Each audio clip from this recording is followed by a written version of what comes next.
Eh bien bonjour à tous et à toutes et bienvenue dans ce nouvel épisode du coup de la corde à linge.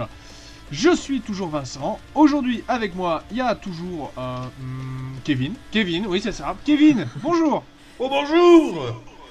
Et puis on n'est pas deux aujourd'hui, on a décidé de faire un three-way match aussi, puisqu'on a invité Alexandre.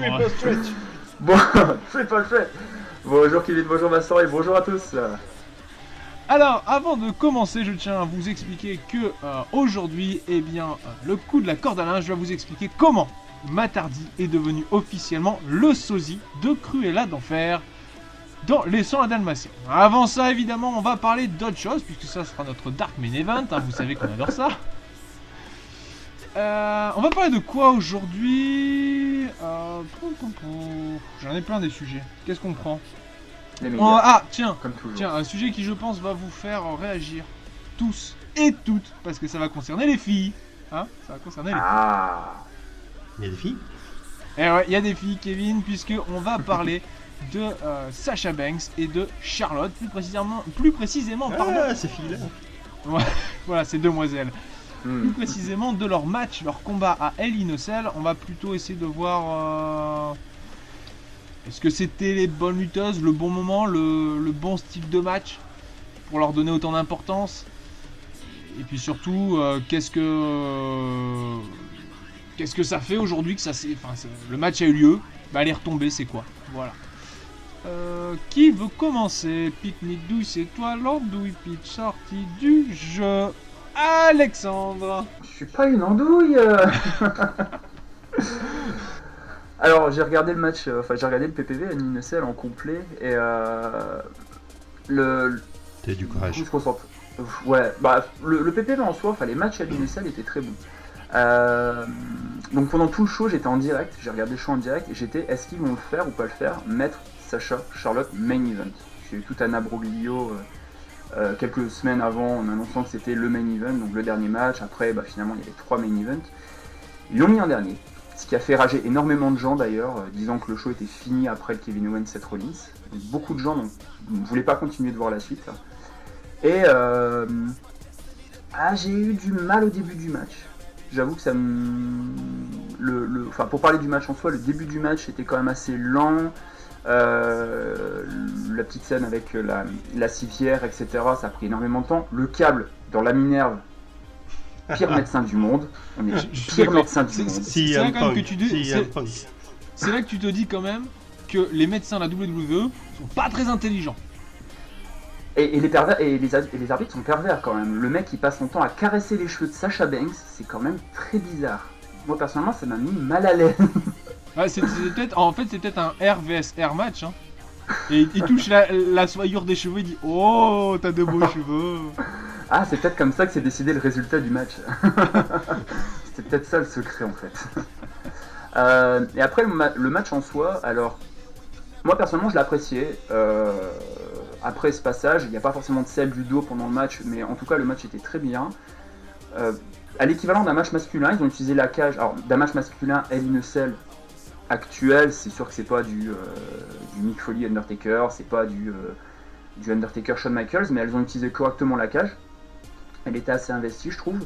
Les tables utilisées, elles se sont pas cassées, il y a eu quelques botches à la fin, mais le match en soi était... Moi j'ai beaucoup apprécié le match. Mais est-ce que justement c'était le match, enfin la gimmick du match, est-ce que c'est ça qu'il fallait pour faire un premier main event féminin? Et puis est-ce que l'idée de mettre Charlotte et Sasha Banks c'était une bonne idée dedans? Pourquoi par exemple un Becky Lynch Bayley en Hell in a Cell ça n'aurait pas été, rien que comme ça, rien que je le dis, j'ai pas envie de le voir parce que ça n'irait pas. Non. Ils ont pris les 2 top names actuels, de toute façon. Oui, carrément. Bayley est assez over quand même. On l'a vu à Glasgow la dernière fois là. Bayley, ils l'attendent dans le main event quand même. Ils l'attendent au tournant. Mais ouais, ils ont pris les deux top names féminins actuels. Ils ont lancé une feud. Maintenant, est-ce que c'était Mais j'ai un problème moi avec les pay-per-view gimmick match en fait. Et le Hell in a Cell, déjà faire 3 Hell in a Cell sur une soirée, non. Un Hell in a Cell c'est censé être là en dernier match clôture de feud, point. C'est pas censé être là parce qu'on a un pay-per-view qui s'appelle Hell in a Cell et coucou, bah ça fait 2 semaines qu'on est en feud, on va se battre dans l'un des matchs qui est censé être l'un des plus violents de la compagnie. Bah ouais non en fait, parce que derrière du coup, si tu perds là-dessus tu fais quoi? Rien. Donc a priori, enfin, pour vous, du coup, le type de match, le fait de faire un Hell in a Cell, c'était pas une bonne idée pour un premier main event féminin? Le match en soi, le Hell in a Cell en soi, le match en soi, comme Alexandre, j'ai eu du mal avec le début. C'était survendu en fait. Alors oui, c'est un powerbomb à travers une table de commentateurs, mais est-ce qu'il y avait besoin de le vendre un quart d'heure, 10 minutes, un quart d'heure? J'ai eu l'impression que ça durait autant, c'est pas le cas, mais pour moi c'était beaucoup trop. C'était peut-être l'envie de faire croire justement que le match allait tourner court, quoi, que ça allait pas durer longtemps et qu'au final, Charlotte n'a pas besoin de... Comment dire, Charlotte n'a pas besoin d'une cage pour... Ouais, mais on a vu pour vaincre Sasha Banks, quoi. Elle l'a fouet à travers une table, t'aurais fait un match à TLC, c'était pareil, quoi, au final. Ouais, mais on a vu combien de mecs, ou... Alors certes, vous allez me dire, homme-femme, non, c'est pas le principe. On a vu combien de catcheurs ou catcheuses passent à travers des tables, putain, tu vends pas comme ça pendant 3 plombes, quoi. Que tu le vendes, d'accord, parce que oui, ça reste un bump à travers une table, et c'est normal que ce soit vendu. À ce point-là, comment non. ça, Mick Foley l'a pas vendu? Merde. Ah mais Mick Foley, les tables ils passent au travers, lui c'est comme s'il y avait rien. Est-ce que tu peux comparer une chute d'autant de mètres de Mick Foley à un powerbomb? Ouais, bah, après, ouais, c'est encore... je peux, Alors, je peux. Sans... Mick Foley ressemble à Sasha Banks, de quoi? On m'a menti. Mais la couleur des cheveux, hein, tu vois, tout est là. Ah non. Oui, ça dépend à quel moment non, du mais match. Sérieusement. Sérieusement, ok, c'est des femmes, c'est un bump violent, alors peut-être un peu plus violent pour un corps féminin sans sexisme et tout ça, mais voilà. Mais pas le vendre aussi longtemps. C'était beaucoup trop long. Le vendre, le sel, les arbitres qui s'inquiètent, blessures, machin, je veux bien, mais c'était trop long. C'est ça en fait, c'est trop long. Bon. Mais bon, on enlève ça, on enlève cette partie-là. On va juste... Les deux filles, Charlotte, Sasha Banks. Est-ce que c'était la combinaison gagnante pour, on va dire, mettre un point d'orgue sur la révolution féminine du catch à la WWE? Est-ce que c'est elle qui aujourd'hui représente concrètement cette révolution féminine? Et donc, est-ce qu'elle mérite d'avoir cette place? Est-ce que c'est pas d'autres lutteuses qui se sont fait, entre guillemets, voler la vedette, on va dire? Alors moi enfin, quand je voyais NXT, des Bayley, et même avant Bayley, Emma en particulier, même Summer Rae qui n'était pas si mauvaise que ça dans un ring, mais qui a jamais rien fait à Raw ou SmackDown, elle a toujours été sous-utilisée. Je me dis que c'était pas les catcheuses qui auraient fait ce que font Charlotte et Sasha. Après, in-ring, Emma est autant au top que les 4 Horsewomen. Donc en même voilà, Charlotte elle profite du succès de son père, voilà, c'est très clair, c'est la fille de Ric Flair, donc ça met over comme c'est pas permis. Natalia, il y a eu un petit peu de ça aussi avec Bret Hart. Je pense que ça aurait pu arriver plus tôt, mais à l'heure actuelle, avec le star power actuel, véritablement le charisme et le fait que ça marche, ouais, faire de lance, pourquoi pas. Pour moi, dans la conjoncture actuelle, oui, c'était le match à faire. Après, dire que Charlotte utilise le nom de son père, je pense pas qu'elle en ait eu besoin. Concrètement, je pense que c'est une lutteuse qui n'avait pas besoin du nom de son père. Ça l'a avantagé, certes, peut-être au début. Bah, la WWE continue d'en jouer en l'appelant Charlotte Flair, donc... Oui, mais après, je pense qu'elle a ce qu'il faut dans le ring. Ce qui lui permet de ne pas avoir besoin de vraiment s'appuyer sur le nom de son père. Maintenant, évidemment, ils vont en jouer. Évidemment, ils font beaucoup de références à Ric Flair. Ce qui d'ailleurs me gêne un peu, entre guillemets, parce que ça voudrait dire quoi? Ça voudrait dire qu'elle va continuer à vivre dans l'ombre de Ric Flair, puisque ça voudrait dire que si elle s'appellerait pas Flair, bah tout le monde s'en foutrait. Alors que je pense pas, je pense que c'est une fille qui a beaucoup de talent. La chance qu'elle a eue en s'appelant Flair, c'est qu'elle a pu passer à un stade déjà avancé quand elle arrivait à NXT. Et elle, du coup, elle avait pas, entre guillemets, il voulait pas lui faire ses preuves. Parce qu'elle s'appelait Flair, donc directement, bim, on va lui faire une grande entrée, voilà. Mais concrètement, quand on la regarde, pour moi, elle n'a jamais eu besoin de porter le nom de Flair pour justement en être là où est-ce qu'elle est aujourd'hui. Et c'est à l'inverse, c'est triste, c'est Natalya, t'en as parlé rapidement. Natalya, c'est une fille qui est pleine de talent aussi, qui fait des matchs extraordinaires. Enfin, pour moi, je trouve que c'est une fille, une catcheuse qui est sous-estimée à un point, mais ça devient affolant, mais qui, hélas, aujourd'hui, et ça c'est parce qu'elle n'a pas eu la chance de pouvoir grandir à NXT, limite j'ai envie de dire des fois qui renvoie des gars à NXT parce que pas parce que ça leur ferait du bien, mais parce qu'au moins ils seraient utilisés correctement. Tyson Kidd, c'était ça aussi. Oui, bah, oui, Natalya, pareil, elle a été NXT, elle a eu des chances titres. Oui, mais elle a pas été quand même mise, elle a pas eu assez de temps pour être mise autant en avant qu'elle aurait pu l'être si elle aurait commencé à NXT. Tu vois, enfin je sais pas si vous voyez ce que je veux dire. Ouais. Voilà, elle a pas eu vraiment de temps à NXT pour permettre de se révéler. Mais après, il y a toujours ce problème, et ça on va pas en faire un sujet là, mais tu peux être une putain de star à NXT, ils vont te dire va dans le main roster, t'y vas, et t'as beau toujours être une putain de star, t'es plus dans le même contexte. Donc... Bodalas. Hein Bodalas, il disait Neville Kevin, Bodalas, pareil. Oui, parce que derrière les mecs qui écrivent le show, ils ont plus la même vision, ils veulent pas forcément t'utiliser pareil. Truc con, 30 secondes, un aparté sur les hommes, Tyler Breeze, méga over à NXT, pour moi il aurait dû être champion NXT, il est parti dans le main roster alors qu'il aurait pas dû, il y est aujourd'hui, voilà, fin de l'aparté. Mais voilà, je pense que Natalya aurait pu aussi faire partie de ces main events, de faire un gros main event pour mettre un point d'orgue à cette révolution féminine. Donc voilà, après je vais terminer là-dessus, je vous laisserai vous finir aussi ensuite. Sasha Banks, c'est pour moi aujourd'hui, concrètement, la meilleure lutteuse au monde. Il n'y a pas mieux, il n'y a personne pour moi qui arrive à sa cheville. C'est une fille qui, je me rappelle la première fois que je l'ai vue à NXT, je me suis dit, mais putain, mais c'est quoi cette merde? C'est quoi ce truc? Pas mieux. Voilà, je me suis fait littéralement chier à ses débuts, et je sais pas pourquoi, un jour, elle a fait un match, elle a dû faire un truc dans un match, et je me suis dit, merde, elle a peut-être quelque chose. Et quand elle est devenue officiellement heel, là je me suis dit, putain, cette fille en fait, c'est l'avenir. Et aujourd'hui, elle est là, elle est en tête, pour moi, de la division féminine mondiale, elle fait quelque chose de génial, et avec du recul, je me dis que j'étais con de penser que c'était une merde au début, mais au début, quand je l'ai vu arriver, franchement, elle donnait pas envie, quoi. Enfin, elle était pas intéressante pour moi, elle avait pas le petit truc en plus, quoi. Et comme quoi, il y a que les cons qui changent pas d'avis. Et voilà, aujourd'hui, je pense que si je rencontre Sasha Banks, je me mets à genoux devant elle, tel devant Ric Flair. Enfin, voilà. Non, Sasha Banks est vraiment, pour moi, encore une fois, la meilleure lutteuse au monde. Il n'y a pas mieux que Sasha Banks. Donc, je suis très content qu'elle ait fait ce main event. Peut-être que la stipulation, c'était un peu con, surtout que le début, vous l'avez dit, on s'est attardé dessus. Le début était assez con. J'ai pas trop aimé ce début, ça m'a un peu gâché le reste du match. Alors, concrètement, pour moi, c'est ce que j'en pense, c'est ce qui a tout gâché. Voilà, mais après, sinon, c'est génial de les avoir un main event, encore plus génial de leur avoir offert un match en universel. Oui, voilà. Ah oui. Donc, du coup, voilà pour moi.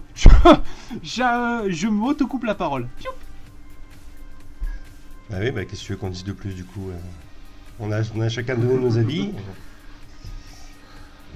Ah moi je veux bien terminer si j'ai la main. Allez vas-y, je te laisse faire le mot de la fin alors. Je dirais qu'effectivement très cool d'avoir eu le premier main event féminin d'un PPV, très cool quand même d'avoir eu un Hell in a Cell. Les deux en même temps c'était peut-être un peu prématuré parce que comme Kevin l'a dit, le Hell in a Cell c'est un gros match, pour terminer vraiment des grosses rivalités, c'est mettre deux bêtes en cage. Est-ce que c'était le moment ou pas de faire main event d'un PPV, main event Hell in a Cell? Moi je suis un peu le cul entre deux chaises. Mais j'avoue quand même que j'attends, même si Charlotte est très très bien, Sacha était très bien, dans l'affiche main event, une Bayley quand même qui pourrait faire quand même un grand match contre Sasha Banks, comme ils ont fait à NXT, comme ils ont main eventé NXT, ça pourrait faire quelque chose de grandiose. Voire peut-être main eventé WrestleMania, pourquoi pas. Pourquoi pas, ça par contre c'est une très très différente, une histoire très très différente, pardon.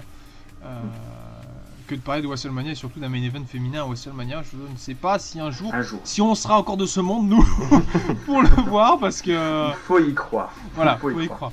Bon, en tout cas, juste pour terminer, puisqu'il faut y croire, j'espère un jour que Natalya aura aussi cette putain de chance de faire un main event féminin de dingue, que ce soit contre Bayley, Sasha Banks ou Charlotte, et même les autres, hein, Kairi NXT et celles qui sont rajoutées déjà dans le roster principal. J'espère qu'un jour elle aura l'occasion de faire un match de main event pour le titre féminin à la WWE. On l'espère tous. Voilà. Bah écoutez, là on s'est bien défoulé. C'est bien chauffé avec le premier sujet. Alors moi ce que je vous propose, c'est qu'on se retrouve juste après une petite page de pub, ça nous laisse le temps de reboire un petit coup, vous qui nous écoutez d'aller pisser un coup, ou de boire aussi un coup, ou les deux. Ça peut se faire, on peut boire et pisser en même temps, ça fonctionne. On se retrouve juste après la pub ? Allez. Ouais ? À tout de suite. À tout de suite. Et sinon, l'autre coup, j'ai vu un petit reportage avec Scott Steiner, il cassait des bouts de banane avec ses biceps. C'est un peu comme Sabu, il casse des tables avec sa tête.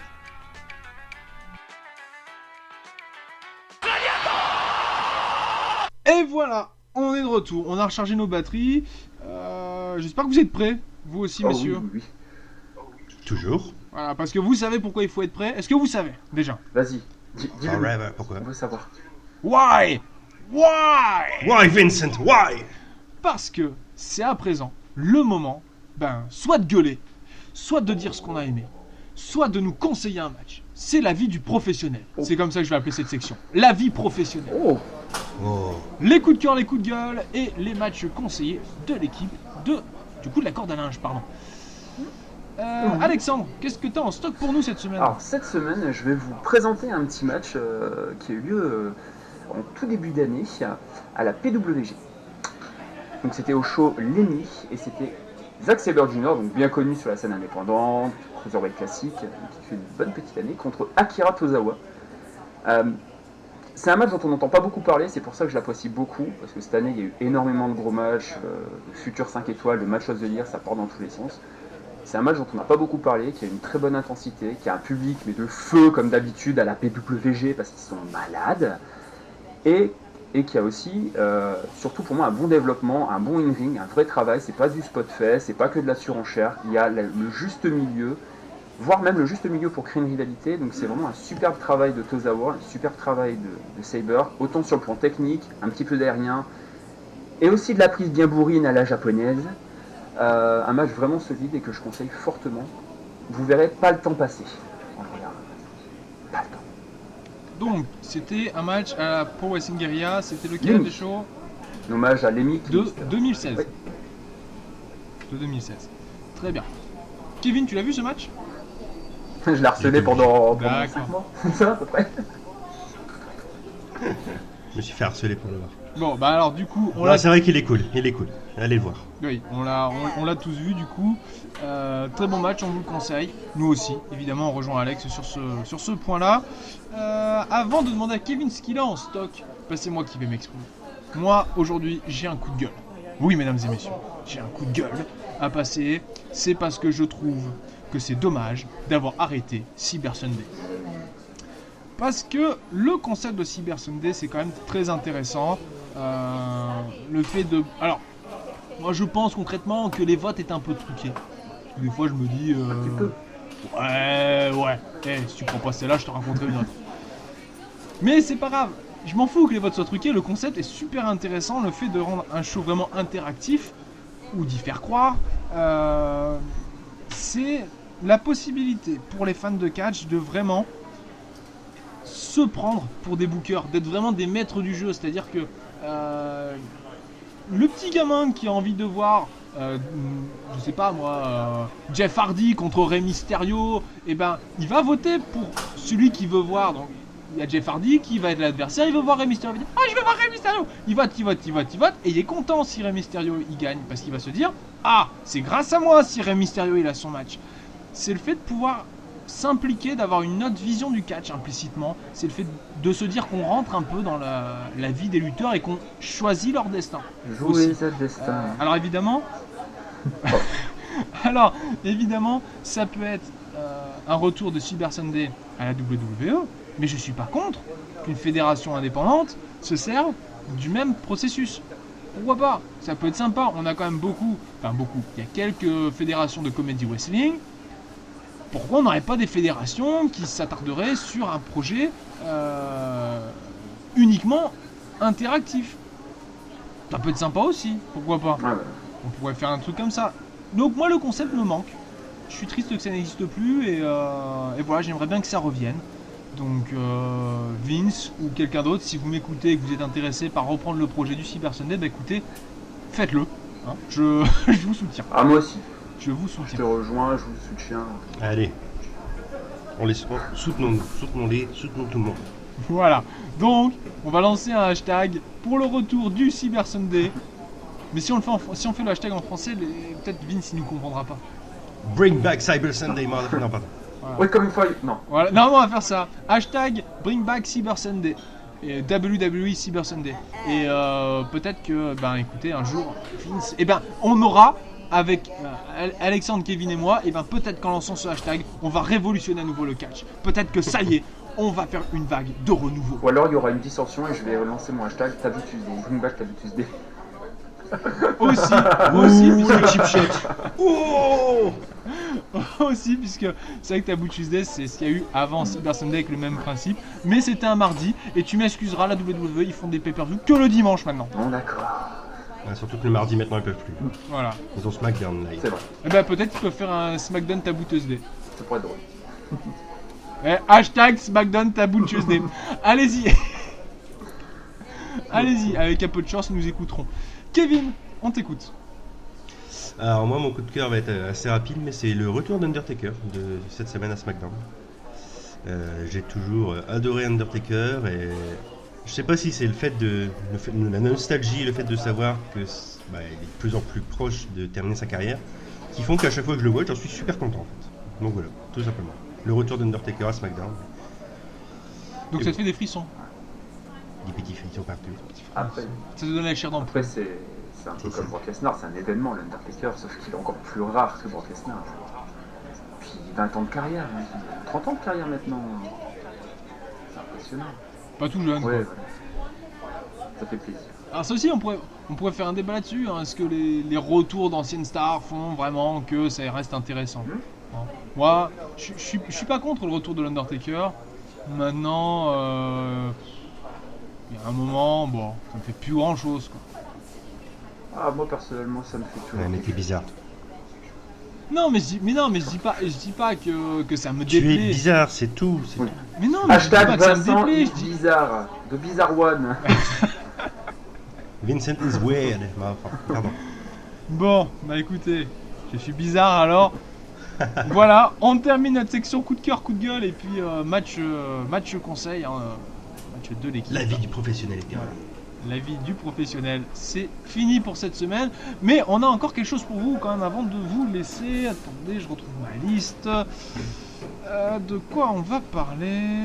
Alors, les filles dans le catch, on l'a fait. Ça, on l'a fait. Ah, Alors, du beurre, des échalotes.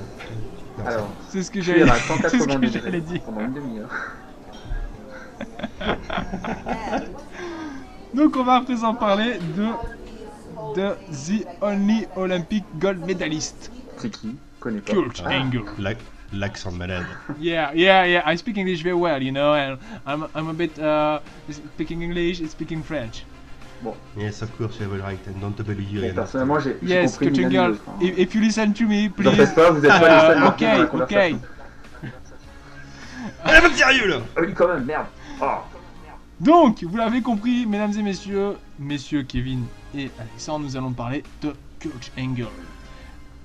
Kurt Angle, il a fait ses grands débuts, entre guillemets, dans le circuit indépendant cette année. Hein. Il a plusieurs matchs, notamment à la What Culture Pro Wrestling, à la Northeast Wrestling, on l'a vu aussi à la Revolution Pro Wrestling, et puis on le voit bientôt à la Insane Championship Wrestling, qu'on se fera un plaisir de commenter avec Kevin. Auto-promo. Et contre Joe Coffey.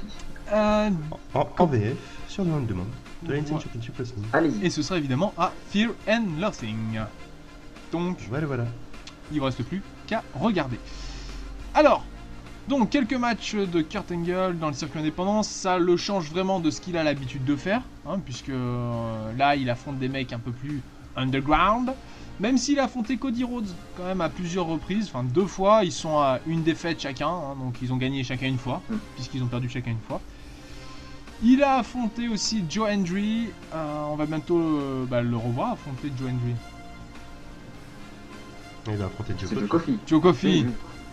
C'est Joe. Ah mais attends, Joe ils ont arrêté de s'appeler Joe, merde. Tu as changé. Et après il va affronter Samoa Joe. Tu n'es plus mon collègue. Je te reconnais plus. Mais Joe Hendry qui est aussi là à Fear and Nothing 9, hein, donc voilà. Hein, si jamais il y a un problème, vous le verrez aussi. Un Joe on remplace un autre.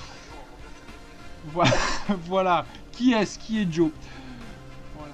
À ne pas confondre avec Joe dans The Flash, la série. Bref, et il a aussi affronté Zack Sabre Jr. Donc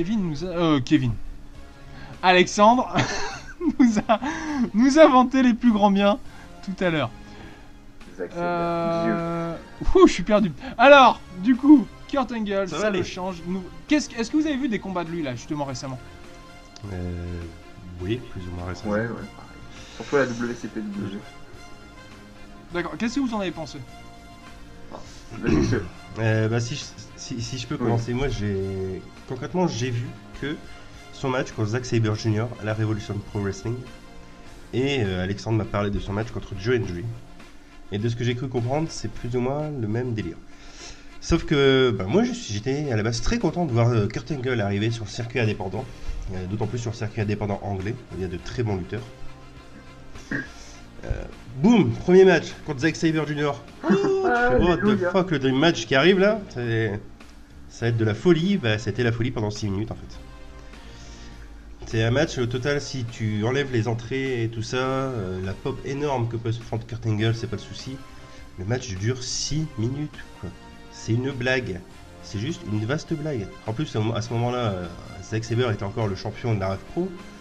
T'as l'impression qu'il se fait limite squash en fait. Et c'est gênant. C'est super gênant. Et derrière ça, Alexandre qui m'explique, et je vais laisser revenir plus dessus après, mais qu'il se bat 9 minutes contre Joe Hendry. Sérieusement quoi. Ouais. Sérieusement, enfin après je sais pas si à la What Culture c'est le format qui veut ça, mais non. À la Rev Pro on te vend un main event comme ça de malade pour rien en faire derrière. Alors oui, derrière, il y a eu des news ou quoi, comme quoi il était blessé, il était pas à fond, mais bon. Moi je sais juste que derrière j'espère que son match qui arrive là contre Joe Coffey à Fear and Nothing, ça va pas être dans la même continuité. C'est juste ce que j'espère. Juste avant de laisser la parole à Alexandre, est-ce que, ça c'est pour toi Kevin, est-ce que concrètement, est-ce que c'est la durée du match le plus important? Est-ce que si le mec fait un match de 5 minutes mais un match du tonnerre, c'est mieux que s'il fait un match de 20 minutes mais un match de merde? Si je prends juste contre Zack Sabre, oui, parce que tu peux pas faire un match de 20 minutes de merde contre Zack Sabre, c'est pas possible, surtout quand t'es Kurt Angle normalement. Non mais je parle en général, que ce soit pour Kurt Angle ou pour quelqu'un d'autre. Est-ce qu'il vaut mieux se dire oui, le match il fait 5 minutes mais il se fout de notre gueule? Mais c'est même pas un match du tonnerre le match qu'il a fait contre Zack Sabre, c'est ça le truc en fait. Oui non mais en général, que ce soit Kurt Angle ou pas. Est-ce qu'on doit vraiment s'arrêter sur la durée du combat plutôt que la qualité du combat? Est-ce que c'est ça que toi, ça dépend ce qu'il y a autour en fait. Qu'est-ce qui t'a le plus gêné dans ce match? Ça dépend si t'as de la hype pour le match ou pas. Mais toi qu'est-ce qui t'a le plus gêné dans ce combat? Est-ce que c'est la qualité du match ou la durée ou les deux? Tout. La qualité du match, la durée, le résultat, tout. D'accord. Alexandre, même à la limite que Kurt Angle batte Sabre, voilà. Sur le fait, ça me dérange. Allez, on va dire que ça me dérange pas encore trop. Mais quand on te hype un match comme ça, tu le fais pas durer 5 minutes pour faire ce qu'ils ont fait, quoi. Non. Je laisse Alexandre parler un peu vu qu'il a vu derrière. Ouais, j'avais vu un petit peu. À la What Culture. Ouais, à la What Culture, c'était un peu le même problème. Alors, c'est peut-être le fait de vendre Kurt Angle comme une attraction finalement du milieu indépendant, parce que c'est quand même Kurt Angle, quoi. C'est pas comme si c'était le premier catcheur de la WWE qui sortait comme Ryback qui arrive, qui fait « Oh, je suis de la WWE ». Non, c'est Kurt Angle, c'est une légende. Et j'ai l'impression qu'il arrive avec le statut, mais pas forcément avec les bons matchs, le temps de build des rivalités, donc il vient en tant qu'attraction. Joe Hendry, la durée du match a été embêtante parce que, effectivement, 9 minutes, c'est assez court, mais quand c'est un match qui envoie du lourd, du pâté, bon pâté de grand-mère, c'est bien. Et quand c'est un match qui dure 9 minutes et qu'on a un match qui est plat, parce que contre Joe Hendry, ça a été malheureusement ça, ils l'ont très bien build. Alors, Kurt Angle n'est jamais venu à la WCPW, Hendry a fait toutes les promos, ils ont bien présenté qu'ils s'entraînaient, alors je crois que c'est pour la lutte amateur au Commonwealth, donc pour des jeux, pour une compétition. Donc on a contre lui un mec qui fait de la lutte amateur, contre un médaillé d'or en lutte amateur. On se dit ça va être un match de fou au sol, comme Saber ça va être un match de fou technique, et contre Joe Hendry ça a été un match chiant à mourir, mais vraiment à mourir. Il y a 2 minutes de lutte vite fait, et après c'est du squash. C'est limite du squash, c'est de la German Suplex, c'est Suplex City Beach. Un petit peu l'impression de voir Brock Lesnar avec Kurt Angle qui sort quand même un peu plus de technique, mais c'était plat, c'était pas intéressant. Le fait de le faire durer 9 minutes après un build aussi impressionnant et faire venir une aussi grosse star, ça enlève, enfin je sais pas, il est peut-être payé à l'heure ou à la minute, j'en sais rien, c'est peut-être pour ça. Ils n'ont pas un forfait plus de 10 minutes pour Kurt Angle, je sais pas. Alors, ce que tu racontes là, un peu au niveau du build de tout ça, après in-ring, moi ça me rappelle un Finlay contre Michael Elgin à la Ring of Honor. Et je me rappelle que quand il a été vendu, tout ça, enfin moi je m'attendais à un match de bourrin. Enfin, Michael Elgin et Finlay, enfin tu vois, tu dis les mecs ils vont se défoncer la gueule, ça va être brutal. Enfin, c'est dans leur habitude. Et je me suis retrouvé une année avec un match. J'étais là, mais merde, arrêtez, c'est mauvais. Je me suis fait chier. Et c'est hyper triste. C'est hyper triste de voir des mecs avec un si grand nom, une si grande renommée, être mis en avant, enfin être autant mis en avant pour au final t'offrir un match que tu aurais préféré ne pas voir. Ah, il y a le feel good, il y a le feel good moment derrière, hein, que ce soit Rev Pro, l'entrée, elle est. Je me suis bavé dessus quand j'ai vu l'entrée. Elle est exceptionnelle. Je me suis bavé dessus. WCPW, il s'était planté dans les coulisses. En plus, il n'arrivait pas du tout par là où il devait arriver. C'était assez rigolo. L'entrée qui se prend, il se prend une pop pareil, mais c'est bien le feel good moment, c'est bien la pop, c'est bien d'avoir une gueule, mais derrière, faut envoyer du bon match aussi, quoi. Après moi j'ai vu le match qu'il a fait donc à la WCPW. C'est les bonnes lettres. Voilà, contre Cody Rhodes. J'ai aussi été déçu. Parce que le match au final est un peu plat quand même. Il n'est pas extraordinaire. Bon, il y a des petits trucs de marrant. Ils font un contest de qui fait la meilleure roue entre Cody Rhodes, Kurt Angle et l'arbitre du match. L'arbitre a fait une très belle roue d'ailleurs. Oui, il a failli retomber d'ailleurs quand il s'est remis sur ses pieds. Et voilà, même Cody Rhodes m'a implicitement déçu dans ce combat. Parce que c'était pas ce que j'attendais, c'était pas ce que je voyais. Quand je vois ça sur le papier, je me dis ouais, ça va être cool, on va avoir. Alors il y a eu de la technique, mais c'était pas ce que j'attendais quoi. Et... Ah, c'était. Je sais pas. Ouais, c'était. Alors je trouve que Cody Rhodes se marie bien sur la scène indépendante pour le moment, à voir sur la durée, à voir contre des catcheurs qui viennent vraiment de la scène indépendante. Je vais pas digresser sur Cody Rhodes, mais j'ai préféré quand même voir Cody Rhodes Kurt Angle par rapport à Kurt Angle contre Joe Hendry. Je l'ai trouvé un peu plus fun, un peu mieux rythmé. Alors, on pourrait se demander, est-ce que c'est une question d'habitude? Est-ce que le fait de ne pas avoir... Parce que c'est un truc qu'on a l'impression de ressentir chez tous les anciens de la WWE, ceux qui ont fait leur marque là-bas. Quand ils vont dans le circuit indépendant, on a l'impression que pour beaucoup, ils sont pas capables de s'adapter à ce style à cette style du catch indépendant, puisque c'est deux mondes différents, on a l'impression au final, parce qu'on voit souvent que les grands noms, quand ils vont dans le circuit indépendant, ouais, c'est jamais vraiment réussi, à part quelques exceptions, quoi. Ça me rappelle une anecdote. J'ai pas découvert la PWG vraiment à ses débuts, mais Kazarian était une des pierres angulaires, et je l'ai surtout vu à TNA, et quand je l'ai vu partir de TNA à la PWG, j'ai eu l'impression, je me suis dit, ah ça va être génial, Kazarian, je sais que c'était... Enfin ça, Kevin pourra peut-être en parler un petit peu, qui connaît beaucoup plus que moi, mais j'ai eu l'impression de voir un catcheur formaté pour catcher à la télé. Le retour de Kazarian à la PWG, ça piquait aussi.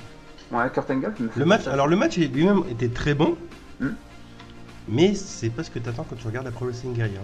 Bah surtout quand tu regardes, tu m'avais montré des extraits des vieux PWG quoi. Tu dis Kazarian, mais c'était un truc de dingue il y a 10 ans de ça quoi. C'était fou.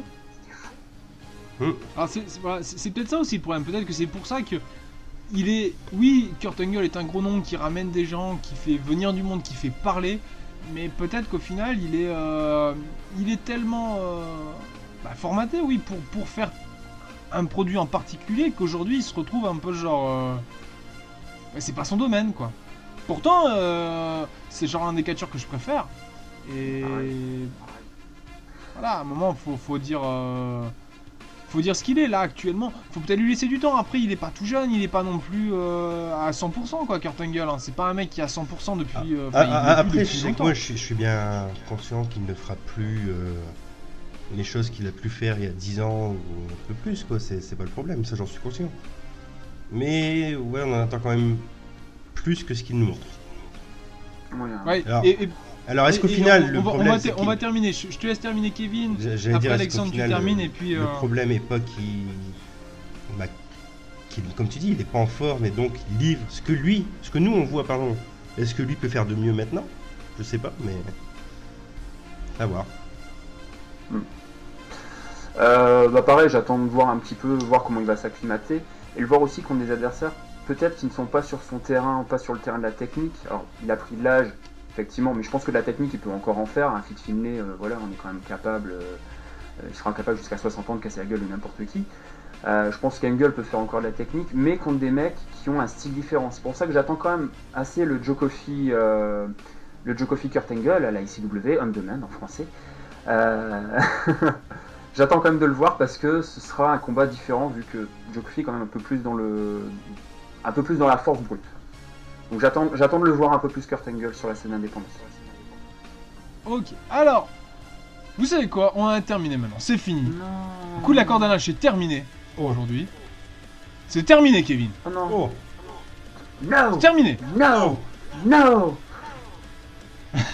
Alors, en tout cas, mesdames et messieurs qui nous avez écoutés, vous aussi n'hésitez pas à réagir à ce que vous avez entendu aujourd'hui dans ce podcast. Vous pouvez réagir directement à la suite de la vidéo ou sur Facebook, ou là où vous voulez. Vous pouvez nous envoyer des courriers, même si vous n'avez pas nos adresses.